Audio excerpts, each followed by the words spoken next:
오늘 하나님 말씀은 욥기 38장 1절부터 7절까지 말씀입니다. 욥기 38장 1절부터 7절까지 말씀입니다. 한 절씩 저와 같이 교독하겠습니다. 그때에 여호와께서 폭풍 가운데에서 욥에게 말씀하여 이르시되 너는 대장부처럼 허리를 묶고 내가 내게 묻는 것을 대답할지니라.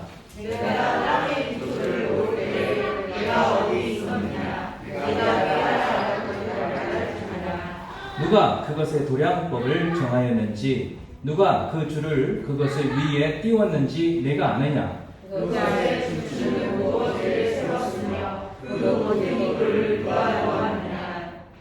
같이 읽습니다. 그때에 새벽 별들이 기뻐 노래하며 하나님의 아들들이 다 기뻐 소리를 질렀느니라. 아멘.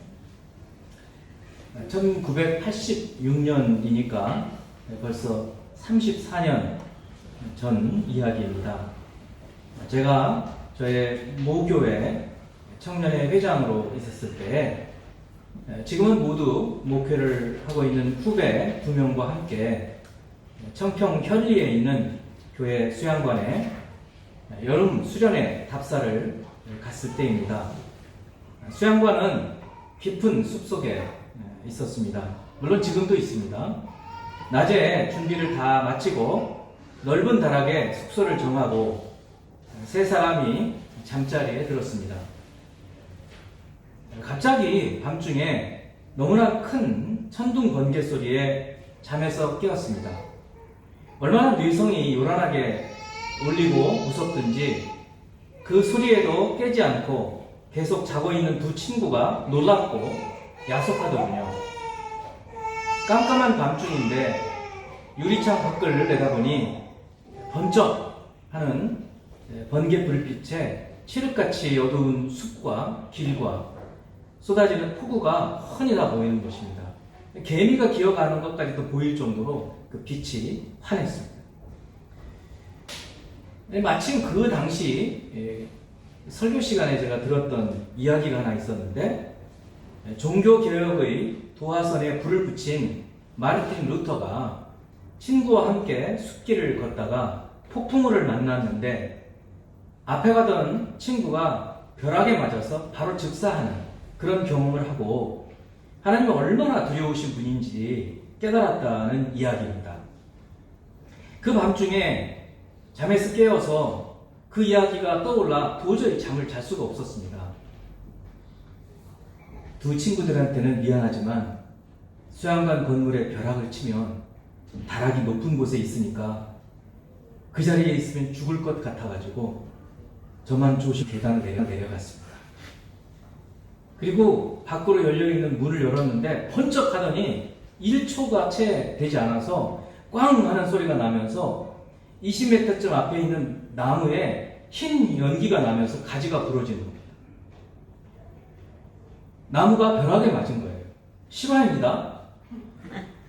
너무나 무서웠어요. 도망칠 시간도 없이 또 한 번 번쩍 하더니 이번에는 한 30m쯤 떨어진 반대편 계곡에 있는 나무에 또 벼락을 때려서 나무에서 풀썩 연기가 나는 것을 깜깜한 그 밤중에 칠흑 같은 불도 없는 그런 밤에 볼 수 있었습니다. 아무래도 안 되겠다 싶어가지고 다시 계단을 기어 올라갔습니다. 여전히 자고 있어요.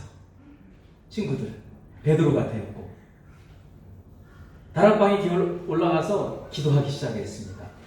기도 내용은 다 기억나지는 않지만 하나님 앞에 숨길 것이 없다. 이런 생각을 하고 나에게 있는 죄악을 회개하고 주님을 따라 살겠다. 기도드리고 그때서야 잠을 잘 수 있었던 그런 기억이 있습니다. 34년 전인데도 생생한 거예요. 하나님께서는 욥에게 이처럼 폭풍 가운데에서 나타나셔서 말씀하십니다. 오늘 본문 1절 말씀입니다. 그때에 여호와께서 폭풍 가운데에서 욥에게 말씀하여 이르시되.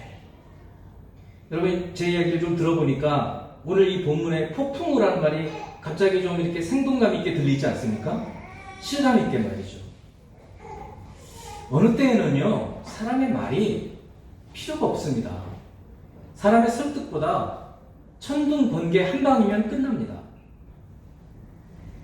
출애굽기 19장 16절은 이스라엘 백성들이 출애굽한 후에 시내산 앞에서 시내산 언약을 맺는 그 장면인데 19장 16절에 이렇게 돼. 셋째 날, 그러니까 시내산 앞에 도착한 지 셋째 날 아침에 우레와 번개와 빽빽한 구름이 산 위에 있고 나팔 소리가 매우 크게 들리니 진중에 있는 모든 백성이 다 떨더라.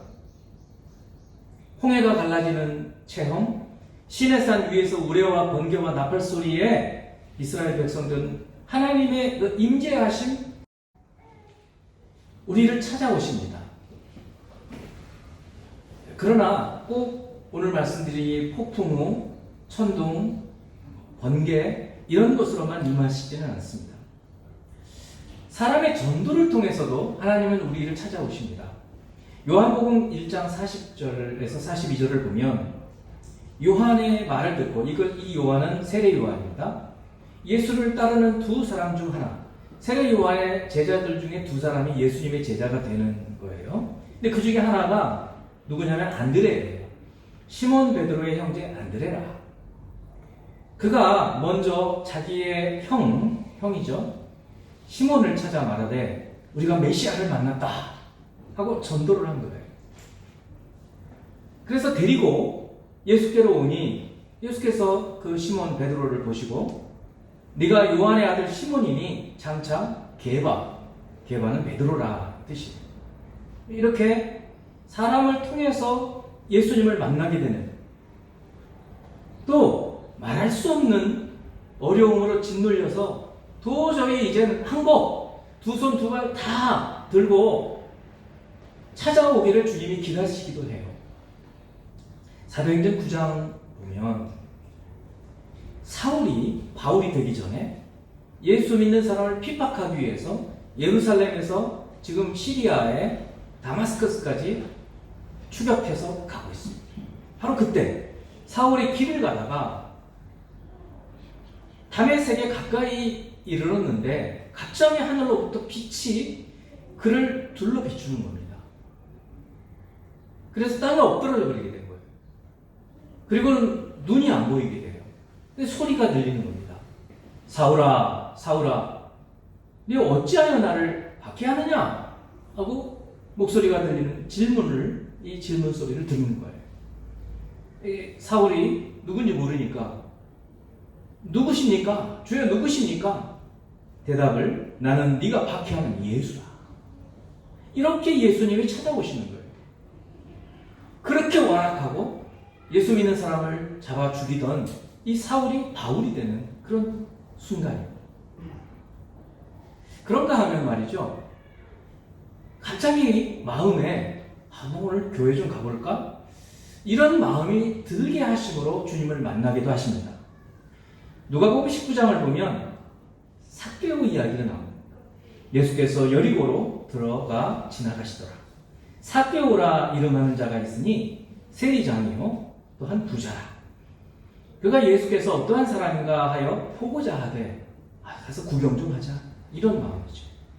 키가 작고 사람이 많아 할 수 없어 앞으로 달려가서 보기 위하여 돌무화과 나무, 예전 성경에는 뽕나무라고 되어 있는데 실제 이름이 돌무화과 나무인데 굉장히 큰 나무예요. 올라가니 이런 예수께서 그 위로 지나가시게 되니라. 이렇게 마음에 한번 보러 갈까? 이런 마음이 든 거예요. 그때 5절에 예수께서 그곳에 이르셔서 한 번도 만나본 적이 없는데 나무 위를 쳐다보시고 이르시되 삭개오야 속히 내려오라. 내가 오늘 내 집에 유하여야 하겠다. 이 만남을 통해서 삭개오의 인생이 바뀌어버리는 겁니다. 여러분 예수를 만나면 인생이 바뀝니다. 가문이 바뀌어요. 믿습니까? 그런가 하면 말이죠. 어떤 사람들은 참 부모 잘 만난 건데 부모님을 통해서 믿음이 전수되어서 주님을 만나기도 합니다. 디모데후서 1장 5절 말씀을 보면 디모데후서니까 사도 바울이 디모데라고 하는 목회자에게 목회 서신으로 목회를 이렇게 해야 된다 하는 편지로 서신서죠. 이는 네 속에 디모데 네 속에 거짓이 없는 믿음이 있음을 생각함이라. 이 믿음은 먼저 내 외할머니 로이스와 내 어머니 유니게 속에 있더니 네 속에도 있는 줄을 확신하라. 이 디모데라는 사람은 누가 막 전도한 사람이 아니에요. 할머니를 통해서 어머니를 통해서 이 믿음이 이렇게 전수되어 내려온 사람이죠. 어떤 방식을 사용하시든지 공통적이고 동일한 것은 하나님이 우리의 삶에 개입하신다는 것입니다. 하나님은 우리를 만나주신다는 것입니다. 한번 따라서 봅니다. 하나님은 우리의 삶에 개입하십니다. 개입하셔서 우리로 하여금 하나님을 알게 하시고 하나님을 섬기며 새로운 인생을 살게 하십니다. 하나님의 이 개입하심, 하나님께서 우리를 만나주실 때 우리가 그 하나님을 받아들이고 그 개입하실 때 그것을 수용하고 하는 자들이 복된 자들입니다. 거부하고 밀어내고 배척하는 것이 아니라. 여러분은 이미 그와 같이 주님이 개입하시고 주님이 찾아오실 때 받아들이신 분들입니다. 여러분 그런 점에서 복된 분들이에요. 옆에 계신 분들 만지지는 말고 복된 분입니다 하고 한번 축복하는 시간. 여러분 복된 분이십니다. 이때 중요한 것은 우리가 해야 될 일은 하나님 개입하실 때 그걸 알아차리는 거예요. 하나님 우리를 찾아오실 때 말씀하실 때 그것을 깨닫는 거예요. 이것에 민감하게 반응하는 겁니다. 민감하게 반응하라는 것이에요. 이제 두 번째로 오늘 본문을 통해서 주님은 이 욥을 찾아오신 이 하나님은 폭풍우 가운데에서 말씀하시기 시작하는데 2절부터 6절까지를 한번 제가 천천히 읽어볼게요. 무지한 말로 생각을 어둡게 하는 자가 누구냐? 너는 대장부처럼 허리를 묶고 내가 네게 묻는 것을 대답할지니라. 내가 땅에 기초를 놓을 때 네가 어디 있었느냐? 네가 깨달아 알았거든 말할지니라. 누가 그것의 도량법을 정하였는지 누가 그 줄을 그것의 위에 띄웠는지 네가 아느냐? 그것의 주초죠. 기초는 무엇 위에 세웠으며 그 모퉁이 돌을 누가 놓았느냐? 여러분 이게 하나님께서 이제 욥에게 나타나셔서 하신 말씀인데 어떤 생각이 드세요? 뭔가 특징이 있잖아요. 거듭거듭 주님이 뭘 하십니까? 질문을 하십니다. 질문. 오늘 읽은 2절에서 6절까지만 보면 모두 5개의 문장이지만 4개의 질문을 하십니다. 4개의 질문. 문장으로. 그런데 더 이 내용을 살펴보면 한 문장에 질문이 2개씩 들어있어요. 그래서 모두 질문이 6개가 들어있습니다. 그러니까 계속 질문을 하나님께서 욥에게 질문을 하십니다. 하나만 좀 생각해 볼게요. 첫 번째 2절에 있던 무지한 말로 생각을 어둡게 하는 자가 누구냐? 여러분 생각에는 누구라고 생각하세요? 3절을 보면 나와요. 너는 네게 묻는 것을 대답할지니라 하니까 누구한테 하신 거예요? 욥한테 하신 거예요. 그러니까 무지한 말로 생각을 어둡게 하는 자는 욥이에요. 그런데 이걸 이렇게 얘기 안 하셨어요. 야, 욥, 너는 왜 무지한 말로 그 생각을 어둡게 하냐? 이렇게 하지 않으셨어요. 그냥 질문 형태로 얘기하신 거예요. 근데 여러분 한번 생각해 보세요. 하브루타는 질문 형태로 하거든요. 어떤 분들은 제가 자꾸 질문하면 머리 아파하시고, 목사님 질문 좀 그만하세요. 머리에 쥐나요. 그러면 하나님은 왜 이렇게 질문하실까요? 생각하게 하시는 거예요. 여러분, 우리 인간이요, 생각하기 싫어합니다. 이게 타락한 후의 변화예요. 저는 그렇게 생각해요. 자꾸 우리에게 하나님께서 이 어마어마한 두뇌를 주셨는데 그거를 자꾸 생각해서 보통 인간들이 우리 두뇌가 가진 10%, 15%도 사용 못한다 그러잖아요. 아인슈타인도. 그런데 그거를 생각 안 하게 하는 거예요. 타락한 후에. 하나님은 자꾸 질문하셔서 우리로 하여금 생각하게 하셔요. 하버릇하면 그거예요. 자꾸 질문하면. 그렇게 해서 욥으로 하여금 돌아보게 만드는 겁니다. 생각하게 해서 자신을 돌아보게 만들어요. 먼저. 무지한 말로 생각을 어둡게 하는 자는 누구냐? 여러분 이게 무슨 뜻 같으세요? 그냥 대답을 한번 생각해 보세요. 무지한 말로 생각을 어둡게 하는가? 무지한 말이라는 것은 뭔가? 그러니까 이 한 질문에도요 계속 질문해 볼 수 있어요. 우리가 이 주님의 하나님의 말씀의 뜻을 알기 위해서는 하나님은 왜 이 말씀을 욥에게 제일 먼저 질문하셨지? 많은 생각들을 할 수 있는 거예요. 말이라는 것이 명료하지 않고 지식이 없으면 생각을 어둡게 하는가? 그러면 말을 할 때 정확하게 해야 되는구나. 무슨 말을 하는지도 모르고 말을 하면은 생각이 어두워지는 거예요. 어둠 속을 다니는 것 같은 거예요. 이런 것들을 오늘 이 한마디 속에 막 담겨져 있는 거예요. 그 욥이 생각하는 거죠. 여러분 이제 2절부터 아까 우리 6절까지만 말씀했지만 이 38장부터 하나님께서 장장 41장까지 계속해서 욥에게 질문을 던집니다. 여러분 집에 가셔서 읽어보세요. 제가 찾아본 바에 의하면 66개 문장이에요. 66개 문장에 72개의 질문을 던지시는 거예요. 그러니까 욥이 감당을 못하는 겁니다. 한 개만 해도 우리가 발발 떨 텐데 계속해서 질문을 해야 되시고 왜 이렇게 하셨을까? 아까 말씀했어요. 욥으로 하여금 네가 어떤 존재인지를 좀 알아라. 너는 무지한 말로 생각을 어둡게 하는 자야. 너 어떻게 그렇게 하는 건지 아니? 내가 뭘 할 때 이 지구를 이 우주를 만들 때 너 어디 있었니? 있기는 어디 있었어요 그때? 존재도 못했죠. 내가 땅에 기초를 세울 때 넌 어디 있었니? 이런 질문들을 계속 해야 되시는 거예요. 자, 이렇게 하나님 질문하시는 첫 번째 이유는 인간이 어떤 존재인지를 깨닫기 위함. 한번 답니다. 인간 스스로를 알기 위해서. 그러니까 내가 어떤 존재인지를 깨닫도록 하나님은 질문하시는 거예요. 성경이 여기만 있는 게 아니라 계속 하나님은 질문으로 부르신 사람들에게 이야기를 하십니다.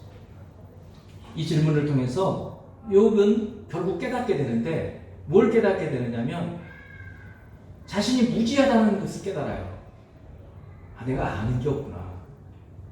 두 번째는 내가 무능하다는 걸 깨달아요. 내가 능력이 없구나. 하나님의 이 전능하신 능력 앞에서 내가 아는 것도 없고 능력도 없고 내 인격이 너무 형편이 없구나. 이런 것들을 깨닫게 하는 거예요. 가진 것 빈손으로 왔잖아요. 그리고 빈손으로 가는 겁니다. 아무리 재벌이라 하더라도. 그런데 우리가 그냥 보통 때 살 때에는 이거를 못 깨닫고 갑질하고 사람들은 무시해대고 막 이러고 사는 거예요. 하나님 없다 그러고 하나님 무서운 줄도 모르고 사는 거예요. 그래서 하나님은 먼저 이 질문을 통해서 인간이 어떤 존재인지를 깨닫게 하십니다. 두 번째는 이 질문을 통해서 하나님이 어떤 존재인지를 알게 하신다는 거예요. 다시 욥이 나중에 마지막 장에서 42장에서 이렇게 고백합니다. 욥이 여호와께 대답하여 이르되, 다 질문 들은 다음에 그 72개의 질문을 받은 다음에 욥이 대답하여 이르되, 이제 주님을 알게 된 거예요. 그 질문을 통해 생각해보고 주께서는 못하실 일이 없사오며 이게 무슨 말입니까? 전능하신 분이라는 거예요. 하나님 전능하신 분이시구나. 무슨 계획이든지 못 이루실 일이 없는 줄 아오니 하나님 한번 계획을 세우시면 그것을 이루지 못할 일이 없으신 분이라는 것을 욥이 깨닫는 거예요. 하나님이 이러신 분이구나 하는 것을 알게 됐어요. 무지한 말로 이치를 가리는 자가 누굽니까? 저입니다. 나는 깨닫지도 못할 일을 말하였고 스스로 알 수도 없고 헤아리기도 어려운 일을 말했습니다. 제 이 입이 방정이었습니다. 하고 회개하는 거예요. 내가 말하겠사오니 이제 이 욥이 바뀌는 걸 보세요. 내가 말하겠사오니 주는 들으시고 내가 주께 묻겠사오니 주여 내게 알게 없어서. 오히려 이제는 욥이 하나님께 질문을 하는 거예요. 여러분들이 하나님께 질문하는 분들이 되기를 바랍니다. 하나님께 질문을 하세요. 하나님이 우리에게 질문을 하시지만 우리가 하나님께 대답도 해야 되지만 하나님께 우리가 궁금한 것들을 질문하라는 거예요. 내가 주께 대하여 그리고 나서 고백하는 게 이거예요. 이전에는 내가 주께 대하여 귀로만 들었어요. 들은 풍월만 있었어요. 그런데 이제는 어떻다고요? 눈으로 주를 배웁니다. 이제 주님을 체험합니다. 주님을 제가 확실히 알았습니다. 확실히 알았습니다. 네. 알았다라는 거예요. 야다. 히브리어로 야다라는 말을 씁니다. 그래서 6절 우리 같이 읽어봅니다. 시작. 그러므로 내가 스스로 거두어드리고 티끌과 제 가운데서 회개하나이다. 그동안 친구 3명 우리 잘 알잖아요. 엘리바스, 빌다, 소발 이 사람들이 돌아가면서 3차례에 걸쳐서 거듭거듭 너는 죄인이고 악인이고 이렇게 막 말을 했어도 아니야 나는 의인이야. 내가 뭐 잘못했어. 내가 이런 벌을 받아야 돼. 내가 왜 이런 형벌을 받아. 내가 왜 이런 재난 고난 가운데 있어야 돼. 라고 했던 욥이 이 주님의 질문 앞에서 무너져 버린 거죠. 왜요? 하나님이 얼마나 크신 분이고 인간이 얼마나 미소한 존재인지를 깨닫게 되는 거예요. 하나님을 벗어난 존재는 아무것도 아니라는 것을 깨닫고 회개하게 되는 것입니다. 성도 여러분, 하나님께서 우리에게 질문하시면서 혹은 우리가 하나님께 질문하면서 하나님을 알아가는 것이 영생입니다. 요한복음 17장 3절은 예수님께서 요한복음의 마지막 대제사장의 기도를 드리시는 거예요. 겟세마네에서. 그때 이렇게 얘기하시는 거예요. 하나님께 기도해요. 영생은 곧 유일하신 참 하나님과 그가 보내신 자 예수 그리스도를 아는 것입니다. 영생이 뭐라고요? 아는 것이라는 거예요. 영생이 아는 것이에요. 영생이 야다. 근데 여기서 아는 것이라는 것은 우리가 늘 생각할 때 이 지적인 지식만을 얘기하는 게 아니에요. 히브리어에서 이 야다라는 말은 언제 쓰느냐면 남자가 여자를 안다 혹은 여자가 남자를 알다 이때 쓰는 거예요. 한 몸 되는 거예요. 결혼하는 거예요. 여러분 결혼해서 10년쯤 지나고 나면 눈짓만 봐도 알아요. 지금 무슨 생각하고 있어도. 한마디 딱 나오면 벌써 그 뒤에 이어질 말을 예상해요. 물론 그것 때문에 이제 싸움도 벌어져요. 내가 그런 말 하려고 안 했는데 왜 그래? 이래가지고 말이죠. 그런데 거의 숙속들이 압니다. 이때 안다라는 말을 쓰는 거예요. 그러니까 우리가 지적으로만 안다, 성경을 안다 그럴 때 지식만 안다라고 생각하시면 안 돼요. 지식, 감정, 의지 이런 전인적인 거예요. 그래서 우리가 하나님을 안다라는 것은 내가 이제는 하나님을 알았습니다 라는 것은 정말 속속들이 하나님 어떤 분인지 알았다라는 거예요. 질문을 통해서 자신을 돌아보고 회개하고 질문을 통해서 하나님이 어떤 분이신지를 알아가고 이것이 참된 경건이라고 말한 사람이 있어요. 누군가 이 종교 개혁을 일으킨 요한 칼빈이라는 분이에요. 이분이 26살 때 쓴 기독교 강요 천재죠. 천재. 26살 때 그런 책을 썼어요. 여러분 첫 문장만 한번 읽어보세요. 이해가 안 가요. 무슨 말인지. 번역해 놓은 것도. 근데 26살 때 그걸 썼어요. 그분이 기독교 강요의 첫 장의 첫 문장이 이렇게 시작한 거예요. 하나님을 알지 못하고 인간을 알 수 없고 인간을 알지 못하고는 하나님을 알 수 없다. 이렇게 시작하는 거예요. 그리고 하나님을 알므로 인간을 알고 인간을 알음을 통해서 하나님을 알아가는 것이 참된 경건이다. 이렇게 얘기를 하고 있습니다. 오늘 욥기의 말씀은 하나님께서 욥에게 계속해서 질문을 하시면서 인간 너가 어떤 존재인지를 알아라. 또 반면에 내가 어떤 존재인지를 알아라. 이렇게 말씀해 주시고 있는 거예요. 기가 막힌 일이죠. 베드로후서 3장 18절을 보면 베드로후서예요. 사도 베드로가 두 번째 이 소아시아에 흩어져 있는 12지파 이스라엘 백성들 그리고 교회에게 편지 보낸 내용이에요. 박해를 받아서 카타콤에 숨어서 예수를 믿던 사람들에게 보낸 얘기예요. 마지막 부분이에요. 오직 우리 주 곧 구주 예수 그리스도의 은혜와 그를 아는 지식에서 자라가라. 여러분 이곳에 계신 모든 분들, 저를 포함한 모든 분들 예수 그리스도를 아는 지식이 어제와 같으면 안 되는 거예요. 어제보다 오늘 더 알아가야 되는 거예요.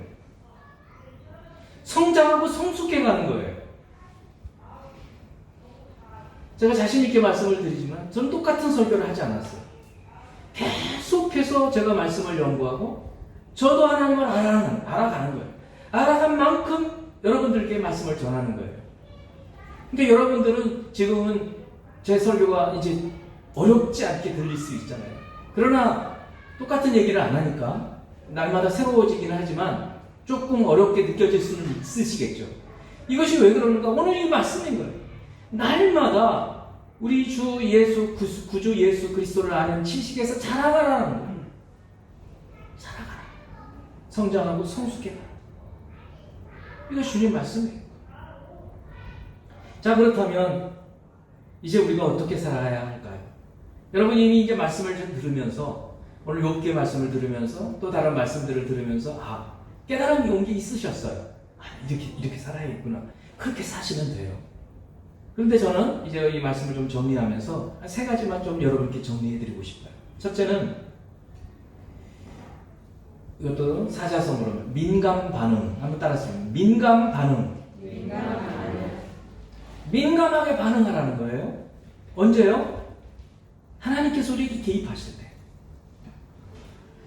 하나님께서 우리에게요, 막 메가폰처럼 큰 마이크로 막 왕왕거리면서 말씀하실 때도 있어요. 그런데 우리 귀가 멀어가지고 안 들리는 거예요. 우리 눈이 멀어가지고 안 보이는 거예요. 엘리 제사장 때에는요, 말씀이 희귀했다는 거예요. 왜 그랬을까요?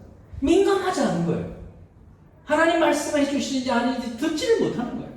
그런데 어린 사무엘은 사무엘아 부르니까 벌떡 일어나가지고 엘리 제사장이 부르는 줄 알고 아버지 부르셨어요?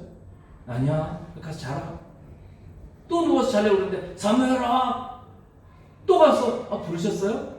아니야. 가서 자. 또 부르는 거예요. 그 세 번째 가서 저 부르셨나요? 엘리 제사장이 그때서야 알았어요. 이 아이를 하나님 부르시는구나. 가르쳐 주는 거예요. 너 가서 그냥 누웠다가 사무엘아 또 부르시면 그냥 그대로 있다가 주여 주의 종입니다. 말씀해 주세요. 이렇게 얘기를 해라. 그리고 나중에 나한테 꼭 얘기해 줘야 돼. 이렇게. 자기는 못 들었어.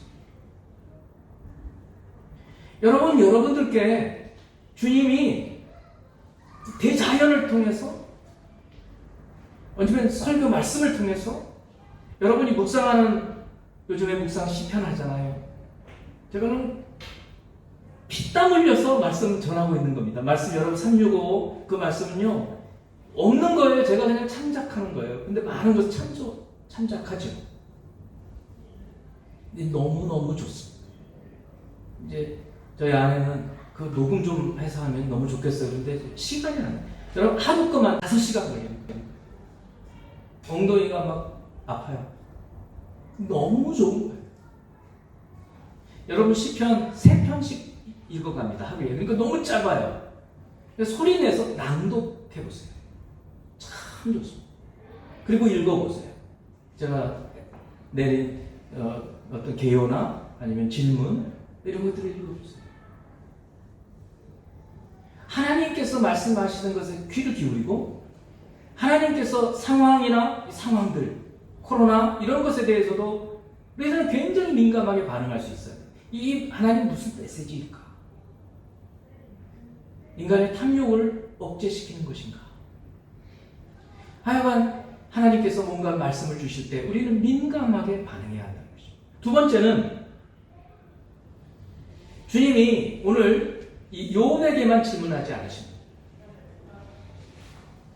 예수님께서 가이사랴 빌립보라는 곳에 이제 예수님 사역에 2년 반 정도 지나신 후에 앞으로 한 6개월 정도 남았을 때에 제자들만 데리고 수련회를 가신 거예요. 거기서 제자들한테 질문을 하십니다. 사람들이 나를 누구라 하더냐? 그랬더니 뭐 엘리야라고도 하고 예레미야라고도 하고 뭐 선지자라고 하기도 하고 뭐 그렇습니다. 또 질문하시죠. 너희는 나를 누구라 생각하냐? 질문을 하십니다. 주님 말씀을 들으면서 주님의 말씀이 여러분께 질문을 던지실 때 그 질문에 대답해 보실 수 있어요. 그래서 질문을 경청해야 돼요. 따라서 질문 경청. 모든 말씀 경청이라는 얘기예요. 모든 말씀에 잘 귀를 기울여 보는 것입니다. 근데 말씀보다도 질문으로 던지면 우리에게 훨씬 더 다가오죠. 내가 대답을 해야 되니까. 그래서 모든 말씀들을 읽을 때 질문으로 읽어보시는 거예요. 그럼 훨씬 더 가까이 오는 거예요. 이스라엘아 들으라. 이 들으라라고 얘기하시죠. 경청해요. 우리 잘 알지만 태필리 남송 할 때 내 아들아 내 아비의 훈계를 들어라. 그래서 질문 경청. 마지막으로는 욥기 마지막에 욥이 했던 말이죠. 내가 주께 대하여 귀로 듣기만 하였사오나 이제는 눈으로 주를 배움나이다. 이제 욥기 1장 1절에 보면 욥이 어떤 사람인지 나왔었잖아요. 욥은 온전하고 정직하여 하나님을 경외하며 악에서 떠난 자, 얼마나 대단하냐고요.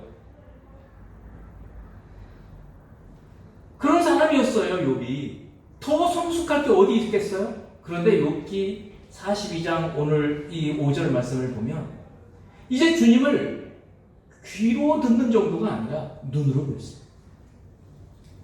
성도 여러분, 이미 여러분들은 주님을 잘 알고 계십니다. 여기에 만족하시면 안 된다는 거예요. 지금은 우리가 거울로 보는 것 같이 힘이 하나 그때는 주께서 우리를 대하는 것처럼 보여요. 여러분, 지금은 하나님 말씀이 조금 어렵게 느껴지기도 하고 나에게 어떤 메시지인지 잘 모르게 될지 모르지만 1년 지난 후에는 오늘 본문, 오늘 이 욥기를 이 시기에 또 욥기를 보면 욥기가 이런 말씀이었구나. 한층 더 다가오는 거예요. 작년에는 목사의 설교가 무슨 말인지 그냥 팔이 지나가는 왱왱거리는 소리로만 들렸는지 모르지만 올해 와가지고는 마음에 쏙쏙 들어오는 거예요. 그 성숙하신 거예요. 성장하신 거예요. 믿습니까 여러분? 그럼 내년 되면은요 회개하게 될지도 몰라요. 내가 왜 이걸 몰랐지? 내가 왜 이걸 모르고 기도를 안 했지? 내가 왜 아이들을 위해서 축복하고 기도를 안 했지? 죄여 회개합니다. 여러분 이렇게 되어가는 거예요. 이게 성장하고 성숙해가는 거예요. 작년과 똑같은 나는 타락한 거예요. 앞서가지를 못했으니까 뒤로 물러간 거예요. 그것이 타락이에요. 주님은 그걸 기뻐하지 않으시죠. 오늘 욥기의 말씀들을 돌아봅니다. 하나님께서는 욥에게 폭풍우 가운데에서 나타나셨어요. 주님은 욥을 만나주신 거예요. 우리를 다양한 방식으로 만나주실 때 우리는 민감하게 반응하잖아요. 민감하게 반응하는 기도를 좀 이따 같이 하시기 바랍니다. 또 주님은 거듭해서 말씀을 통해서 질문을 던지십니다. 우리를 하여금 생각하게 하십니다. 생각하게 해서 내가 어떤 존재인지를 깨닫고 하나님이 어떤 분이신지를 더 알아가게 하시는 거예요. 그것이 경건이랍니다. 영생은 아닌 것입니다. 계속 우리가 이렇게 날마다 주님을 알아가다가 천국 가는 거예요. 그게 성화예요. 그리고 마지막에는 계속 성장 성숙해가는 겁니다. 멈춰있지 않고 이 귀한 이 주님과 함께하는 이 삶을 우리가 이 땅에서부터 살게 되었습니다. 얼마나 감사한 일입니다. 이제 말씀을 마치면서 잠깐 여러분 오늘 말씀 생각하면서 여러분이 어떻게 살 것인지 하나님께 다짐하고 도와달라는 기도하는 저희가 되기를 바랍니다. 같이 기도하겠습니다.